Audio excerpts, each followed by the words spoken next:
الحمد لله رب العالمين والصلاة والسلام على خاتم النبيين أما بعد فأعوذ بالله من الشيطان الرجيم بسم الله الرحمن الرحيم. Mes chers frères en islam, répétez à haute voix après moi. As-salatu was-salamu alayka ya Rasulallah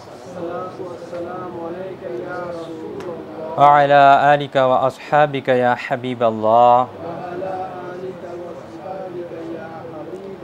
As-salatu was-salamu alayka ya Nabiyallah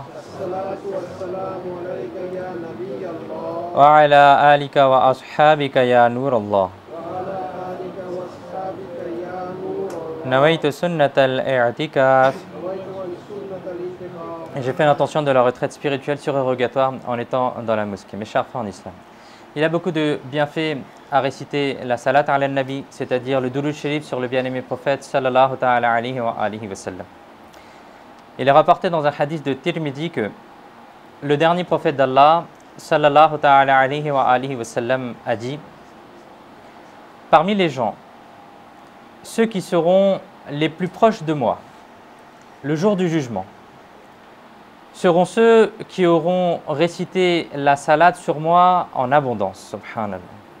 Donc il faut essayer de prendre cette bonne habitude de réciter quotidiennement, si possible, la salat ala nabi, le Durud Sharif sur le bien-aimé prophète sallallahu ta'ala alayhi wa alihi wa sallam. Notre discours, alhamdulillah, il commence toujours par une fadila, un bienfait de cette adoration-là, de cet acte-là, qui est le fait de réciter la salat ala nabi, c'est-à-dire le Durud Sharif sur le bien-aimé prophète sallallahu ta'ala alayhi wa sallam. C'est une action qui est peut-être courte, qui peut être longue, c'est une action dans laquelle il y a beaucoup de bienfaits, c'est une action qui permet de résoudre ces problèmes de ce bas monde, qui permet de résoudre les problèmes de l'au-delà, et c'est une action qui permet de créer de l'amour pour le bien-aimé prophète sallallahu alayhi wa sallam dans le cœur.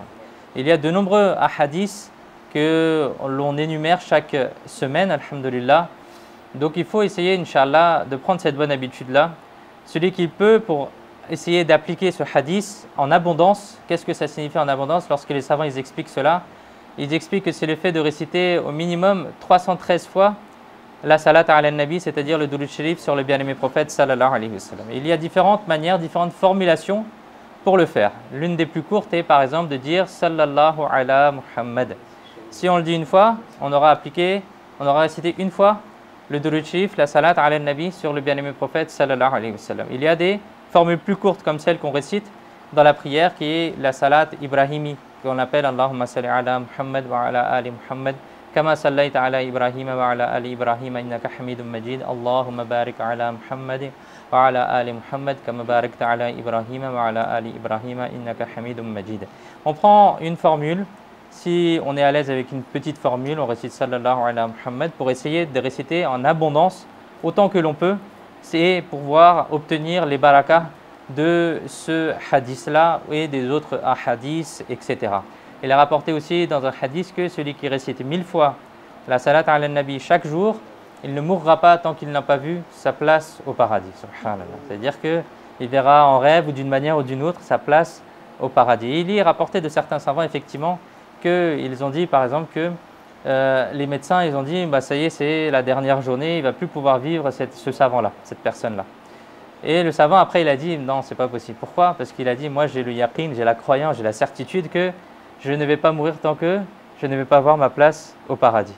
Et ensuite après quelques nuits ou la nuit suivante, le savant a vu sa place au paradis en rêve et ensuite il a dit c'est bon maintenant, je peux partir et ensuite au bout d'un certain temps, il a quitté ce bas monde-là. Donc il y a beaucoup de bienfaits à réciter cela. Et celui qui voit sa place au paradis, ça veut dire quoi?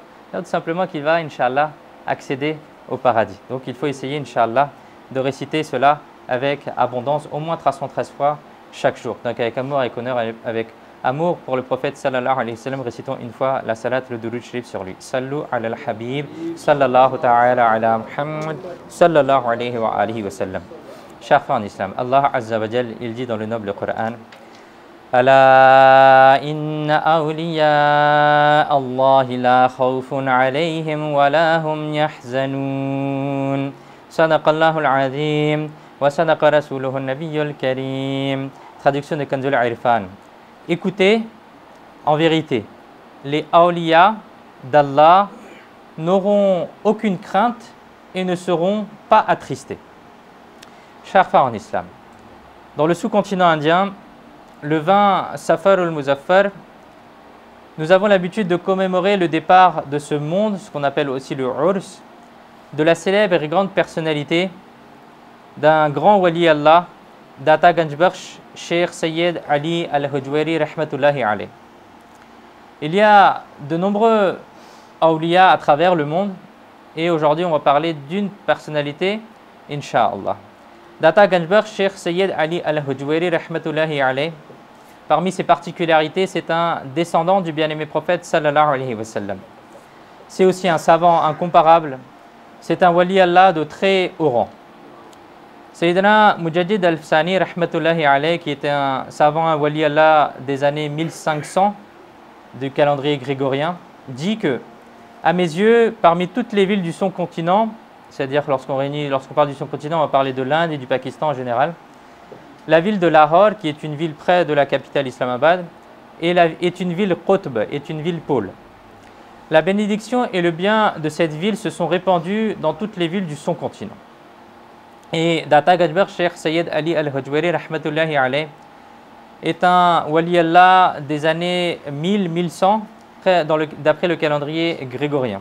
Et c'est l'un des mausolées, ou peut-être le mausolée qui est le plus visité aujourd'hui au Pakistan, que les gens y vont pour faire dua, pas pour faire du shirk, mais on y va pour récupérer les barakas, pour récolter les barakas et pour que Allah Azza wa Jal nous exauce à travers l'intermédiaire de ces pieuses personnes. Chers frères en islam, Data Ganjbakhsh, Cheikh Sayyid Ali al-Hujwari rahmatullahi alayh, a écrit un célèbre livre qui s'appelle Kashful Mahjoub. Dans ce précieux ouvrage, vous rahmatullahi alayh, avait traité en détail de nombreux sujets importants.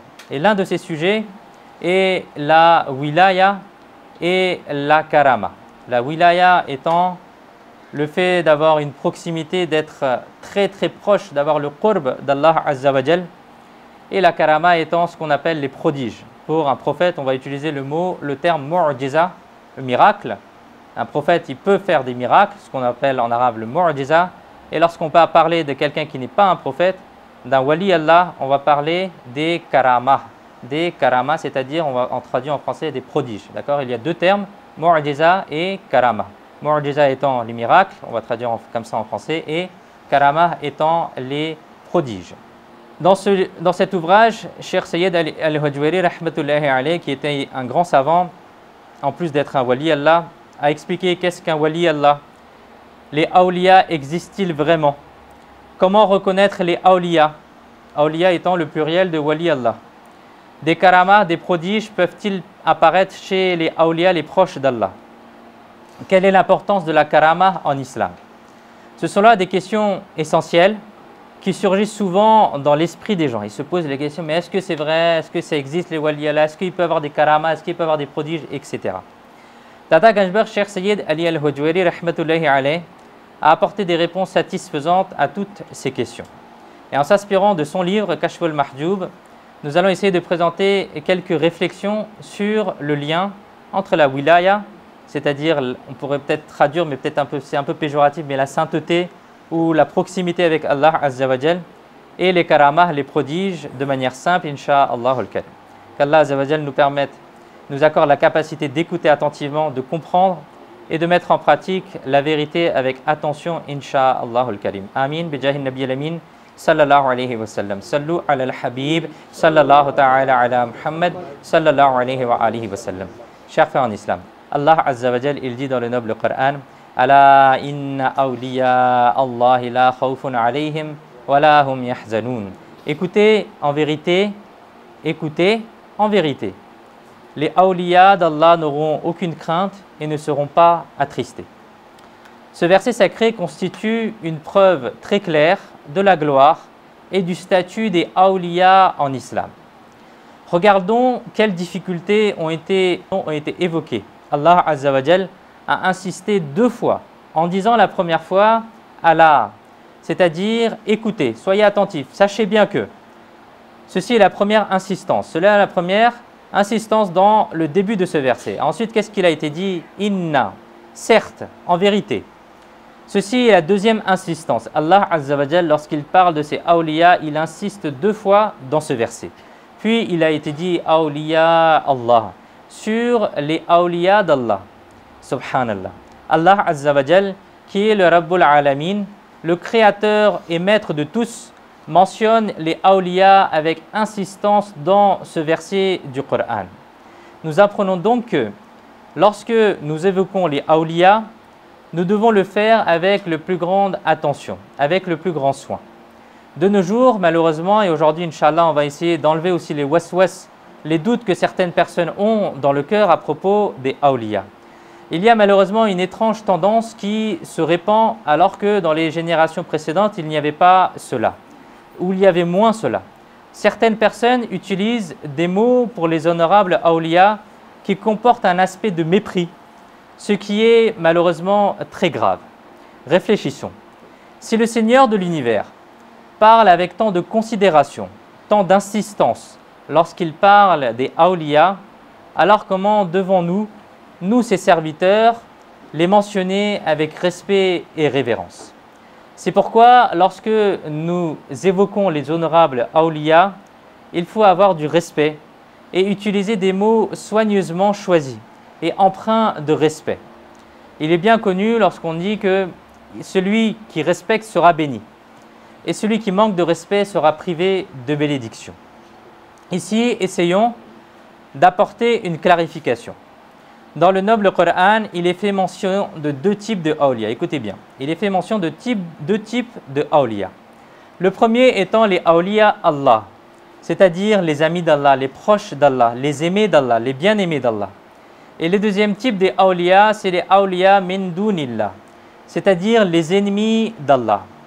Et certaines personnes se trompent malheureusement et appliquent les versets concernant les awliya min dunillah sur les awliya Allah. Ils mélangent les 2 awliya et lorsqu'ils font cela, ils font une grave erreur malheureusement.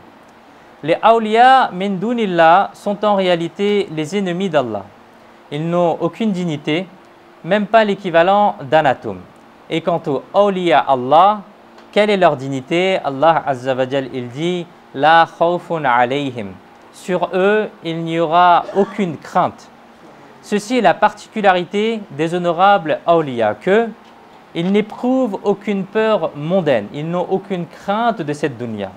Et dans l'au-delà, par la grâce d'Allah, ils seront pardonnés et resteront à l'abri des angoisses et des difficultés du jour du jugement. Ensuite, à la fin de ce verset de Surat Yunus, verset 62, il est dit « Walahum yahzanoun » et ils ne seront pas attristés. C'est-à-dire que les honorables awliya peuvent rencontrer des difficultés dans le bas-monde, mais aucun chagrin ne pèse sur leur cœur. Et dans l'au-delà, ils ne seront pas non plus attristés. Au contraire, en obtenant la bénédiction de la proximité d'Allah Azza wa Jal, en obtenant le qurb d'Allah, ils deviendront enviés. Sayyidina Abu Malik al-Ash'ari, radiyallahu ta'ala anhu, qui est un compagnon, rapporte que un jour, une assemblée s'est tenue. Les honorables compagnons, alayhim wa ridwan, étaient présents au nombre de 10. Et le bien-aimé prophète, sallallahu ta'ala alayhi wa sallam, illuminait les cœurs avec le savoir. Sayyidina Abu Malik al-Ash'ari, radiyallahu ta'ala anhu, dit que j'étais également présent dans cette assemblée bénie.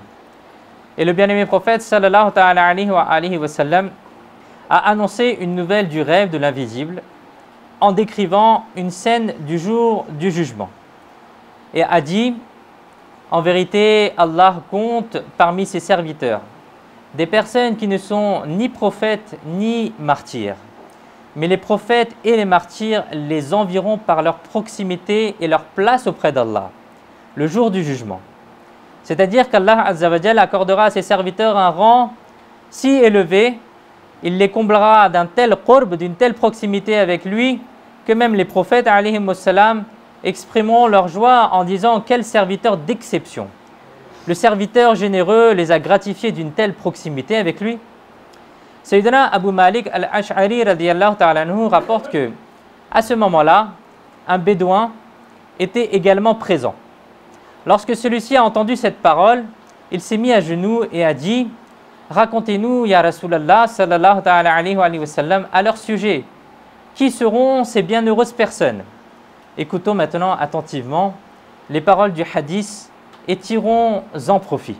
Sayyidina Abu Malik al-Ash'ari dit que lorsque le bédouin a demandé la description de ces personnes bienheureuses, j'ai vu la joie illuminer le visage béni du bien-aimé prophète sallallahu ta'ala alayhi wa sallam. Subhanallah. Ceux que nous allons maintenant évoquer sont les honorables awliya. Les honorables compagnons alayhim wa ridwan ont souhaité que leur description soit détaillée. Ils ont demandé du détail à propos de ces nobles personnes. Et le bien-aimé prophète sallallahu ta'ala alayhi wa sallam a tellement aimé leur évocation, leur dhikr, qu'à la demande de leur description, votre visage béni s'est illuminé de joie. Il en ressort que lorsque l'on mentionne les honorables awliya, le visage s'illumine. Des signes de joie apparaissent sur le visage. Le cœur s'est réjoui à leur évocation. Écouter et raconter avec enthousiasme les récits des awliya plaît beaucoup, énormément à notre bien-aimé prophète sallallahu ta'ala alayhi wa sallam. Et puisque le bien-aimé prophète sallallahu ta'ala alayhi wa sallam aime cela, alors pourquoi cela ne devrait pas nous plaire à nous aussi, nous, ses serviteurs? Alhamdulillah, si nous souhaitons encore aujourd'hui contempler des exemples de la conduite du bien-aimé prophète sallallahu ta'ala alayhi wa sallam, nous les verrons dans les assemblées des amoureux du prophète. Ces bienheureux amoureux se réjouissent parfois en évoquant Ghawthul A'zam Sheikh Abdul Qadir Jilani, parfois en se rappelant de Data Ganjbar Sheikh Sayyid Ali Al-Hujwari rahmatullahi alayhi, comme on vient de le faire au début, parfois en célébrant le Urs, c'est-à-dire le départ de ce monde de Ala Hazrat l'imam Ahmad Reza Khan rahmatullahi alayhi, et ainsi de suite. Si on évoque les nombreux awliya Allah qui sont dans tous les pays musulmans, alhamdulillah, encore aujourd'hui. Qu'Allah Azza wa Jal nous accorde la constance dans cette voie et fasse de nos descendants aussi des amoureux des awliya. Amin, bijay khatam al-nabiyyin, sallallahu ta'ala alayhi wa sallam. Sallu ala al-habib, sallallahu ta'ala ala Muhammad, sallallahu alayhi wa sallam. Bien, écoutons maintenant la suite de ce hadith. Le compagnon du prophète sallallahu ta'ala alayhi wa sallam a demandé: Ya Rasulallah sallallahu ta'ala alayhi wa sallam, expliquez-nous en détail qui sont ces heureux élus, ces belles personnes. Vous sallallahu ta'ala alayhi wa sallam avez répondu: ce sont des serviteurs parmi les serviteurs d'Allah, c'est-à-dire ce sont des serviteurs particuliers d'Allah, de différents pays, c'est-à-dire qu'ils ne viendront pas tous d'une seule ville, mais leur lien sera avec différentes villes. Il n'y avait pas entre eux de lien de parenté qui les unissait, c'est-à-dire ils n'auront pas non plus de relation familiale entre eux qui pourrait expliquer leur amour mutuel. Et la vie d'ici-bas n'est pas pour eux un objet d'échange, c'est-à-dire il n'y a aucun lien mondain de la dunya qui pourrait être à l'origine de leur amour entre eux. Ils s'aiment par amour d'Allah. Malgré cela, ils n'aiment les uns les autres que pour la satisfaction d'Allah. Allah Azza wa Jal fera de leur visage une lumière. Et pour eux, Allah Azza wa Jal placera des tribunes en perles dans la cour particulière du tout miséricordieux. À ce moment-là, les gens seront dans l'angoisse, mais eux n'auront aucune angoisse. Les gens auront peur, mais eux n'auront aucune crainte ni danger. Et dans une autre version, il est rapporté que le bien-aimé prophète sallallahu ta'ala alayhi wa sallam a dit tout cela. Et vous, sallallahu ta'ala alayhi wa sallam, avez terminé en récitant le verset Ala inna awliya Allahi la khawfun alayhim wa la hum yahzanoun. Écoutez, en vérité, les awliya d'Allah n'auront aucune crainte et ils ne seront pas attristés. Comment? Ils auront le jour du jugement des tribunes en perles et ils seront assis dans la cour particulière d'Allah Azza wa Jal. Mes chers frères en islam, effectivement, le rang des honorables awliya est très élevé. Nous ne pouvons ni pleinement comprendre, ni exprimer leur grandeur correctement. Cependant, de nos jours, l'éloignement de la religion et le manque de connaissances religieuses se sont répandus. Et après, les gens vont sur Internet, ils tombent sur n'importe qui et commencent à écouter des vidéos et ensuite, ils dévient de croyances que l'on a normalement parmi les sunnis. Lorsque les mérites des awliya sont évoqués, certains aussi parfois incluent n'importe qui dedans. C'est pourquoi il est très important de clarifier qui l'on appelle un wali Allah et quels sont les signes d'un wali Allah. Ainsi, lorsque nous, qui sommes des amoureux des awliya, évoquons les mérites des awliya, de qui parlons-nous réellement? Écoutons attentivement cette clarification. Dans le verset sacré que nous avons entendu, Allah Azza wa Jal, il dit « Ala inna awliya Allahi la khawfun alayhim wa la hum yahzanun » Écoutez, en vérité, les awliya d'Allah n'auront aucune crainte et ils ne seront pas attristés. Dans le tafsir, dans l'explication de ce verset, le chef des walis, Ghawth al-A'zam, Cheikh Abdul Qadir Jilani, rahmatullahi alayh, dit dans son tafsir Jilani que celui qui, totalement purifié des nécessités humaines et des désirs du nafs, s'est totalement imprégné de la sharia, il a fait sienne la sharia, est appelé un wali Allah. Nous apprenons donc que celui qui n'accomplit pas ses prières ne peut pas être un wali. Malheureusement, certaines personnes vont croire, lui il fait ses prières à Mecca et lui il fait ses prières à Medina et il ne fait pas ses prières devant nous. Certaines personnes, ils ont ces paroles-là à la bouche et donc c'est un wali Allah, il ne fait pas ses prières devant nous. Ça, c'est complètement faux. Celui qui ne fait pas ses prières, qui n'accomplit pas ses prières correctement, il ne peut pas être un wali Allah.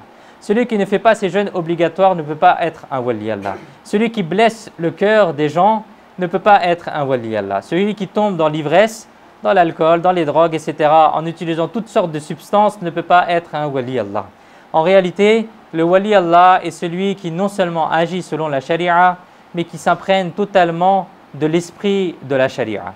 Data Ganjbar, Cheikh Sayyid Ali al-Hujwiri, rahmatullahi alayh, écrit dans son livre Kashful Mahjoub, on a demandé à Sayyidina Bayazid Bistami, rahmatullahi alayh, qui est aussi un très grand wali Allah, on lui a demandé qui est un wali Allah.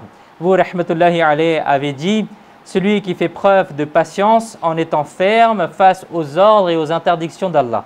Celui qui fait preuve de patience, qui sort le sabre sur la patience en restant ferme face aux ordres et aux interdictions d'Allah et qui agit avec constance selon ses commandements, lui est un wali Allah. Dans le Kashful Mahjoub, il est rapporté que Sayyidina Bayazid Bistami rahmatullahi alayh a dit « J'ai appris qu'à tel endroit vivait un wali d'Allah. Je me suis rendu sur place pour lui rendre visite. J'ai vu que cette personne est sortie de chez elle, s'est rendue à la mosquée et en faisant ses ablutions au bassin, écoutez bien, et en faisant ses ablutions au bassin, il a rassé sa bouche en direction de la Qibla. Il a mis la bouche, il a mis de l'eau dans la bouche, il a recraché en direction de la Qibla. Cheikh Sayyidina Bayazid Bistami rahmatullahi alayh dit que lorsque j'ai vu cela, je suis reparti sans même lui faire le salam. J'ai compris que si cette personne avait vraiment été un wali, comme je l'avais entendu, il n'aurait pas rassé sa bouche en direction de la Qibla. Car un wali respecte les prescriptions de la sharia. Vous, rahmatullahi alayh, avez continué en disant, écoutez bien, cette même nuit, j'ai vu le bien-aimé prophète sallallahu ta'ala alayhi wa sallam en rêve. Vous, sallallahu ta'ala alayhi wa sallam, avez dit, ô Bayazid Bistami, qu'as-tu fait pour atteindre un rang aussi élevé dans la wilaya? C'est-à-dire que c'était en fait une annonce de la wilaya et du haut degré de Bayazid Bistami rahmatullahi alayhi qu'il a reçu en rêve. Et il dit que ainsi dès le lendemain, Allah Azza wa Jal m'a accordé un rang encore plus élevé que je l'avais. Subhanallah. Nous apprenons donc que le wali Allah est celui qui agit selon la sharia. Celui qui n'applique pas la sharia, mais au contraire s'y oppose et s'en moque, ne peut en aucun cas être un wali Allah. Mes chers frères en islam. Abordons maintenant une question importante avec attention. Nous vivons à l'ère des réseaux sociaux. Et certaines personnes sur différentes plateformes nient inutilement les awliya. Et ma'adallah, qu'Allah Azza wa Jal nous en préserve, se moque des awliya. Qu'Allah Azza wa Jal nous en préserve et nous protège de telles personnes. Gardons bien à l'esprit que la présence des awliya dans cette umma, même à notre époque, constitue une preuve éclatante de la finalité de la prophétie.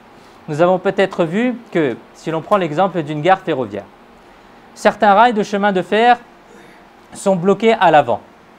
On les appelle généralement des butoirs. Il y a des choses qui permettent au train de bloquer, il ne peut pas avancer plus loin. Et ces rails ferroviaires sont fermés et ne mènent nulle part. Et d'autres rails de chemin de fer, en revanche, permettent aux trains de circuler et d'atteindre leur destination. À partir de cet exemple, essayons de comprendre. Il a été un temps où ceux qui récitaient la shahada de Sayyidina Moussa alayhi salam et suivaient la Torah al-Sharif atteignaient de haut rang dans la wilaya. Puis est venu le temps où ceux qui récitaient la shahada de Sayyidina Isa alayhi salam, ils devenaient des wali Allah d'une grande dignité. Et comme les compagnons de la caverne. Ensuite, le bien-aimé prophète sallallahu alayhi wa sallam est arrivé dans ce monde. Et vous, sallallahu alayhi wa sallam, avez clairement dit: je suis le dernier prophète d'Allah. Désormais, toutes les voies menant au qurb d'Allah sont fermées. Dorénavant et jusqu'au jour du jugement, il n'existe qu'un seul et unique chemin pour atteindre le qurb d'Allah, c'est ma sharia.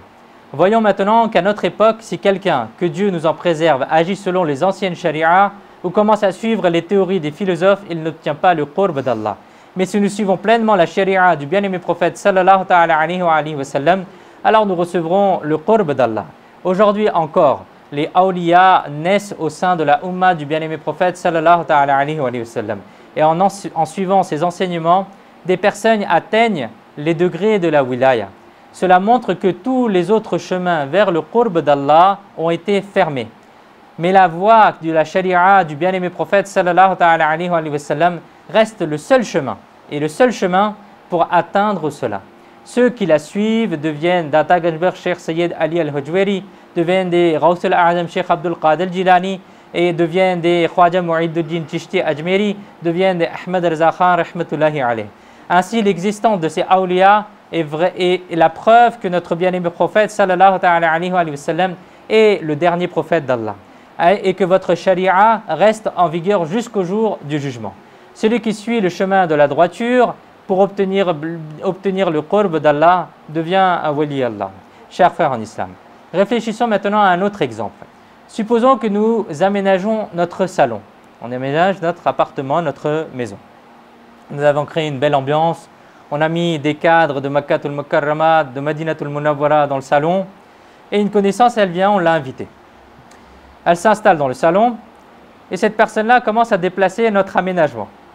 Elle commence à déplacer les canapés, elle enlève les cadres.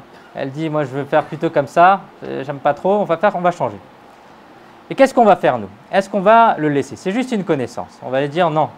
Nous l'arrêtons en disant: cher ami, tu es venu, assieds-toi, bois ton thé et va-t'en. Et rentre chez toi. Pourquoi est-ce que tu changes tout mon aménagement? Très bien. Si l'un de nos amis les plus proches venait aujourd'hui et modifiait l'aménagement, est-ce qu'on l'empêcherait? Un ami très proche, on lui dirait: bon, pourquoi tu fais ça? Mais bon, ok, on peut peut-être réfléchir. Ou quelqu'un de très très proche dans la famille qui vient et qui nous dit: bon, on va changer un petit peu. Ok. On va les laisser faire ces changements. Pourquoi? Parce que c'est notre ami intime, c'est notre connaissance intime. Il nous est très cher. En gardant cet exemple hypothétique à l'esprit, essayons de comprendre le propos. Qui a créé cette terre? Allah Azza wa Jal. Qui fait pousser les arbres? Allah Azza wa Jal. Qui a formé les montagnes? Allah Azza wa Jal. Qui fait tomber la pluie? Allah Azza wa Jal. De la terre jusqu'au ciel. En fait, chaque atome de tout l'univers a été créé par Allah Azza wa Jal. Et c'est Allah Azza wa Jal qui gère tout le système de l'univers.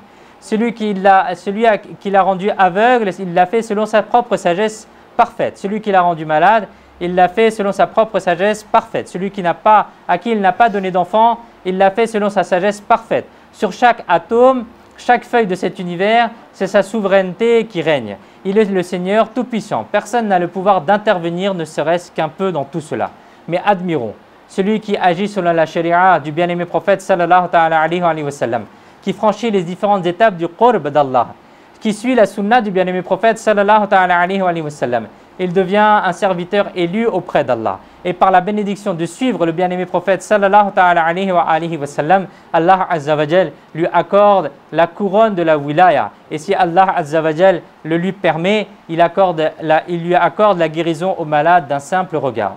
Il peut accorder la vue à celui qui est aveugle lorsqu'il lève les mains et la pluie commence à tomber. S'il touche un arbre desséché, il devient un arbre qui donne des fruits. C'est-à-dire que celui qui s'imprègne de la charia, du bien-aimé prophète sallallahu alayhi wa sallam, si Allah Azza wa Jal le veut, il lui accorde une telle proximité qu'il lui permet même d'apporter des changements dans l'ordre de la nature, dans l'ordre des choses du système qu'Allah Azza wa Jal a mis en place. Nous apprenons donc que la présence des awliya dans cette umma et le fait qu'il montre des karamas, c'est-à-dire des prodiges, des choses extraordinaires, sont la preuve que le bien-aimé prophète sallallahu alayhi wa sallam est à la fois un prophète véridique et également le dernier prophète d'Allah.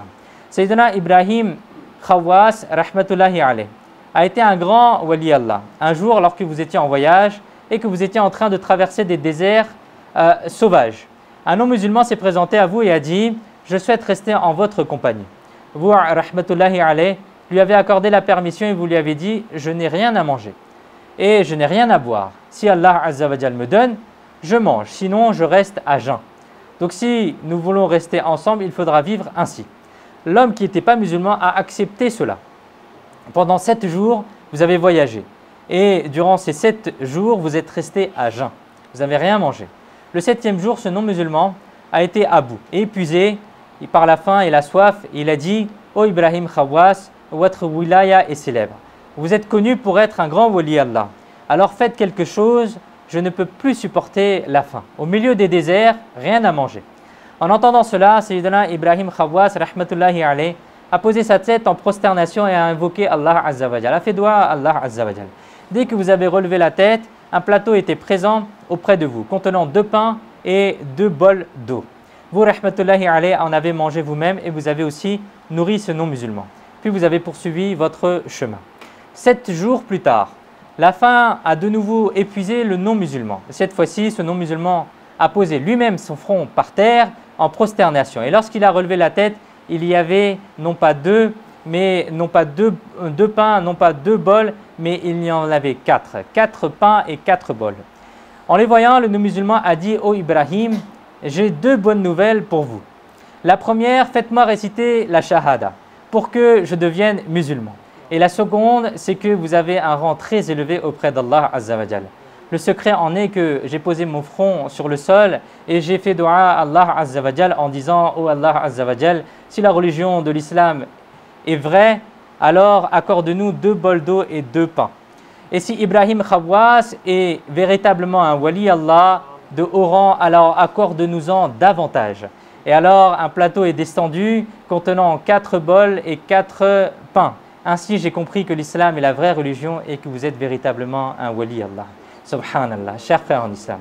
Voici la bénédiction des awliya et l'effet des karamas. La présence des awliya est la preuve que l'islam est la véritable religion. Et la manifestation des karamas, des prodiges, à travers eux, atteste que les awliya occupent une position très élevée auprès d'Allah Azza wa Jal. Dans Bukhari Sharif, écoutez bien ce hadith. Dans Bukhari, il y a un hadith Qudsi dans lequel le bien-aimé prophète sallallahu ta'ala alayhi wa sallam a dit, Allah Azza wa Jal a dit, celui qui s'oppose à l'un de mes walis, je lui déclare la guerre. Celui qui s'oppose à l'un de mes walis, je lui déclare la guerre. Écoutez bien ceux qui critiquent malheureusement les walis Allah. Qu'est-ce que le bien-aimé prophète sallallahu alayhi wa sallam a dit? Que Allah Azza wa Jal a dit, celui qui s'oppose à un de mes walis, je lui déclare la guerre. Parmi les moyens, et ensuite le hadith continue, parmi les moyens par lesquels mon serviteur se rapproche de moi, le plus aimé de moi sont les obligations, c'est-à-dire les jeûnes, les prières obligatoires, le hajj, la zakat, etc. Mon serviteur continue de se rapprocher de moi par les actes surérogatoires, les nawafil, encore et encore, jusqu'à que, écoutez bien, jusqu'à que je commence à l'aimer. Puis lorsque je l'aime, alors je deviens son oreille par laquelle il entend. Je deviens ses yeux par lesquels il voit. Je deviens sa main par laquelle il saisit. Je deviens ses pieds par lesquels il marche. S'il me demande, je lui donne. S'il cherche refuge auprès de moi, je lui accorde ma protection. Le célèbre commentateur du Coran, Mufti Ahmad Yarkhan Naimi rahmatullahi alayh, explique dans le commentaire de ce hadith que cela signifie que lorsque le serviteur obtient le qurb d'Allah au point de devenir son bien-aimé, alors le serviteur devient fana fillah, c'est-à-dire il s'éteint en Allah. Il n'existe plus en lui-même, mais il existe en Allah. Et ainsi le serviteur obtient les pouvoirs particuliers accordés par Allah Azza wa Jal.